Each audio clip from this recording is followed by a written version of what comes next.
Huomenta vaan tietenkin kaikille sen Suomeen. Siellä taitaa olla vielä aikainen aamu ja täällä meni nyt nämä kahinat ihan mukavasti, että vaikka eilen ei nyt ihan hirveän hyvältä näyttänyt, niin tänään kuitenkin saatiin ajettua hyvää kisaa ja pysyttiin tiellä ja oli vaikeat olosuhteet ja alussa oli paljon vettä ja oli liukasta ja näin poispäin, mutta mun mielestä tämä on kuitenkin meidän tallille tärkeä juttu ja meidän talli kyllä ansaitsee tämän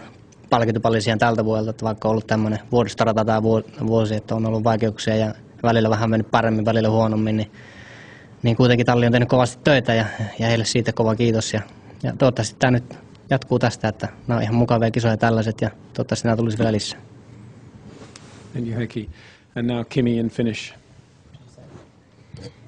No, tietenkin olisi voinut mennä paremminkin, mutta oikeastaan alussa kun lähdettiin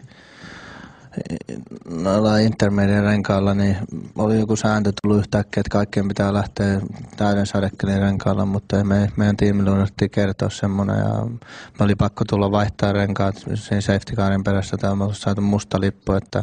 se oikeastaan haittaisi aika paljon, että sen jälkeen viimeiseltä sieltä tuo vesisuihkus on vaikea, kun ei näe mitään ensinnäkään ja